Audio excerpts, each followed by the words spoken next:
Hello friends, आप सभी का स्वागत है। आज हम पुनः नए टॉपिक के साथ उपस्थित हैं। लोकोक्ति क्या है और व्यवहार में लोकोक्ति की क्या उपयोगिता है, क्या महत्व है, इसके बारे में चर्चा करें। आपकी कक्षाओं के लिए उपयोगी है ही, इसके अलावा विभिन्न प्रतियोगी परीक्षाओं की दृष्टि से भी महत्वपूर्ण है।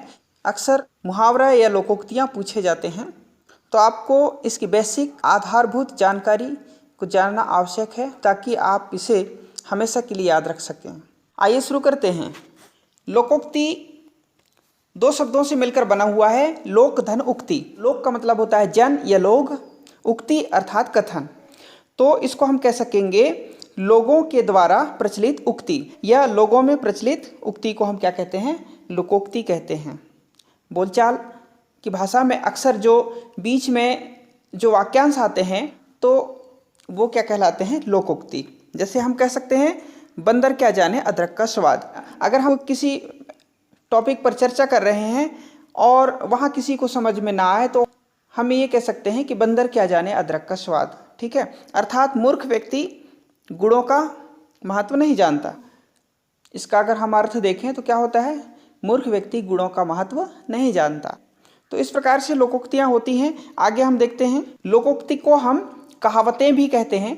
लोकोक्ति उन वाक्यों या वाक्यांशों को कहते हैं जो किसी कहानी अथवा किसी चीर सत्य घटना के आधार पर बनी होती है। कहानी या फिर जो घटना वास्तव में क्या हो? सत्य हो, तो उस पर जो वाक्यांश बने होते हैं उनको हम क्या कहते हैं? लोकोक्ति कहते हैं। इनमें जीवन के यथार्थ और विस्तृत अनुभव का समावेश होता है। जीवन की जो सत्य घटनाएं होती हैं उनका समावेश होता है और अनुभवों का। लोकोक्ति की क्या उपयोगिता है? देखिए, लोकोक्ति का प्रयोग कथन की पुष्टि या समर्थन में होता है। किसी कथन को सिद्ध करना हो, पुष्ट करना हो या उसके समर्थन में कुछ कहना हो तो उसके लिए हमको लोकोक्ति का सहारा लेना पड़ता है। इसके माध्यम से कोई भी बात किसी की आड़ में कहने, उपालंब देने, उपालंब अर्थात जिसको हम निंदा करना बोलते हैं। उपालंब करना किसको कहते हैं? निंदा करना। तो उपालंब देने अथवा व्यंग्य करने के कार्य क्या हो जाते हैं? सरलता से हो जाते हैं। ध्यान रखना है, लोकोक्ति के प्रयोग से भाषा में सौंदर्य, जो हम बोलते हैं उसमें क्या होती है? सौंदर्यता, स्पष्टता और व्यंजना शब्द शक्ति का समावेश हो जाता है। शब्द शक्ति हमने पढ़ लिया है। आप प्लेलिस्ट में जाकर के अभिधा, व्यंजना और लक्षणा की वीडियो जरूर देखिए। तथा भाषा चुटीली, किसी को कुछ बात कहें तो उसको क्या लग जाए? चुभ जाए वो बात। या फिर जिसको हम बोलते हैं कि मिर्ची लगना, किसी को कोई बात कह दें और उसको नाराजगी हो जाए तो हम क्या बोलते हैं कि इसको मिर्ची लग गई। सरस, बिल्कुल सरल, सारगर्भित हो और प्रभावपूर्ण हो जाती है। बोलचाल की भाषा में लोकोक्ति को हम क्या कहते हैं? कहावत भी कहते हैं। क्या कहते हैं? कहावत भी कहते हैं। ध्यान रखना है।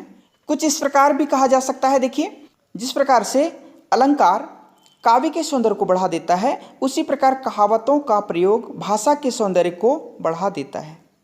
बोलचाल की भाषा में कहावतों के प्रयोग से वक्ता अर्थात बोलने वाला, कहने वाला के कथन के प्रभाव में वृद्धि होती है और साहित्यिक भाषा में कहावतों के प्रयोग से साहित्य की श्रीवृद्धि होती है।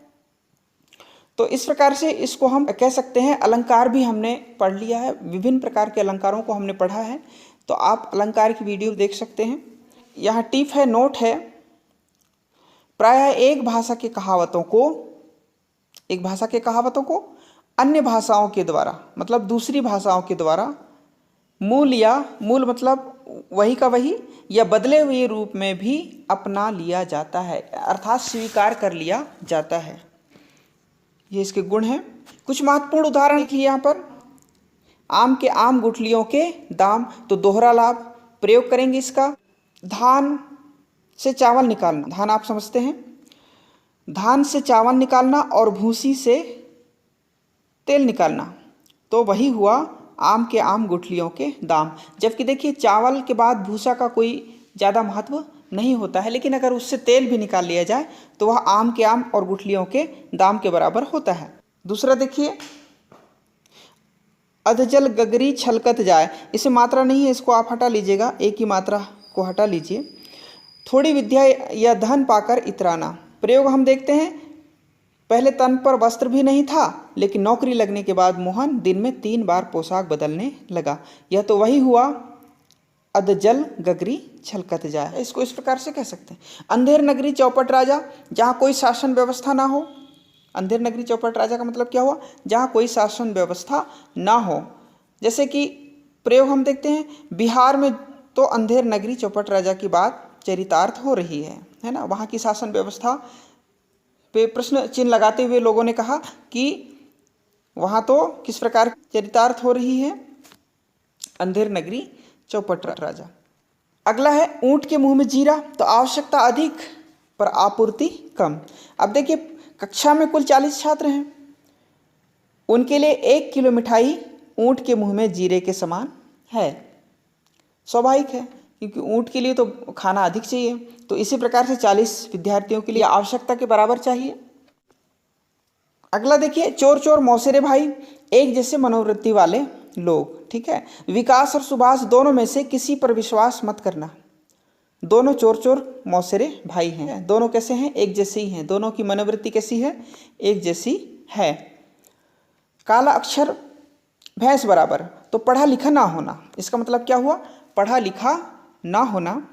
तो मोहिनी पढ़ी लिखी नहीं है, अतः वह पत्र नहीं पढ़ सकेगी, उसके लिए तो काला अक्षर भैंस बराबर ही है। बिल्कुल सही है, वह पढ़ी लिखी नहीं है, तो स्वाभाविक है कोई भी पत्र आप दे दें वो पढ़ नहीं पाएगी, तो वह काला अक्षर भैंस बराबर ही होगा। नाच न जाने आंगन टेढ़ा, अपनी अकुशलता का दोष दूसरों पर डालना।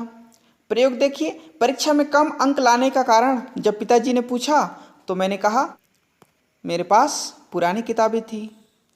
इस पर पिताजी ने बोले नाच ना जाने आंगन टेढ़ा, क्योंकि पिताजी समझ गए ये अपनी बात क्या कर रहे हैं, छिपा रहे हैं। अगला देखिए, जिसकी लाठी उसकी भैंस, बलवान सब कुछ कर सकता है। प्रयोग देखिए, आज के ज़माने में जिसकी लाठी उसकी भैंस है। ठीक है, जो बलवान व्यक्ति है उसी की चलती है, तो उसके लिए ये कहावत बिल्कुल लागू होता है कि जिसकी लाठी उसकी भैंस। अगला है, मुंह में राम बगल में छुरी, बाहर से अच्छा अंदर से बुरा।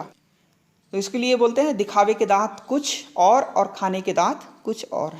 तो आजकल अधिकांश साधु ऐसे हैं जिनके मुंह में राम बगल में छुरी रहती है। अगला है देखिए, सांप मरे ना लाठी टूटे, तो बिना हानि हुए काम बन जाना, काम भी बन जाए और हानि भी ना हो। तो प्रयोग देखिए, तुम तो हमेशा ही यह चाहते हो कि सांप मरे ना लाठी टूटे, तो ये बात तो वही हुई कि काम भी बन जाए और किसी को बुरा भी ना लगे। इस प्रकार से दोस्तों, यह परीक्षा उपयोगी जानकारी आपको अच्छी लगी होगी। आप इसको लाइक कीजिए, अपने दोस्तों तक ज़्यादा से ज़्यादा शेयर कीजिए, और यदि चैनल में आप पहली बार आए हैं तो चैनल को सब्सक्राइब भी कर लीजिए। इसी तरह की वीडियो आप लगातार देखते रहेंगे, पढ़ते रहेंगे। हिंदी व्याकरण एवं हिंदी साहित्य से संबंधित एवं आपके कक्षाओं से संबंधित विभिन्न प्रकार की सामग्री आपके सामने आती रहेगी, आप देखते रहेंगे, और इसी तरह आप चैनल में लगातार बने रहिए। आप सभी का बहुत बहुत धन्यवाद।